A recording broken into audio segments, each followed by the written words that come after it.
Another factor that affects the efficiency of a clothes dryer is how long the dryer vent is and how many turns it has to take to make it to the outside. Now, in this particular home, the laundry room is located in the center of the floor plan of the home, so it's about 30 feet from here to an outside wall. Now, when this house was originally constructed, the builder decided to vent the dryer straight up into the attic, and that hasn't worked too well.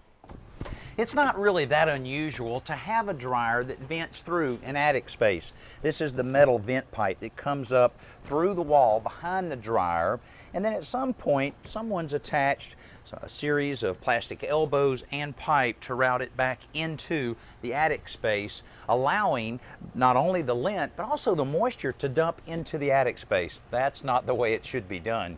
Now, it's really a challenge in a situation like this because there's so much resistance when you're trying to exhaust that hot, moist air. With all the elbows, with the vertical rise, it's a wonder this dryer is working at all. The solution here is to install an inline booster fan.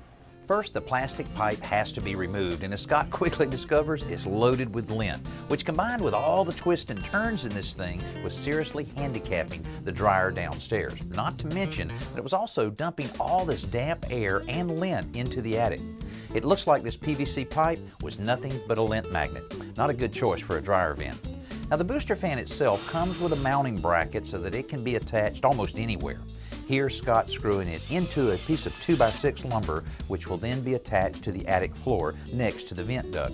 Then the fan housing itself is sealed to the metal duct using foil tape for an airtight fit. Now, above the fan, more 4-inch duct extends straight up towards the roof so that Scott can locate his cutout. Now, to simplify the wiring, we're going to connect the fan to an extension cord and plug it right into an existing outlet in the attic. But with the cord unplugged, the ground, neutral, and hot wires are each secured to their designated spot on the wiring block.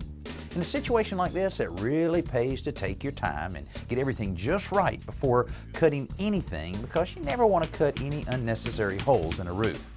Scott starts with a pilot hole, then he opens it up to fit the metal duct using a reciprocating saw, cutting through the plywood, shingles, and everything at the same time. He pries up the edges of the shingles just above the opening so that when the duct is fished through the hole, the boot, which keeps the rain out of the vent, can tuck under them. Roofing cement and a few nails will keep the rain out of the attic. This inline booster fan was very easy to install, and it's a completely independent system. No need to run a wire from this fan down to your dryer, because here's how it actually works. When your dryer turns on, the air pressure switch on the booster fan will sense that air coming through the fan. It'll turn it on and help you to remove all of that hot, moist air out of your house. This should really solve this problem that the homeowners were having with the dryer taking so long to dry a load of clothes.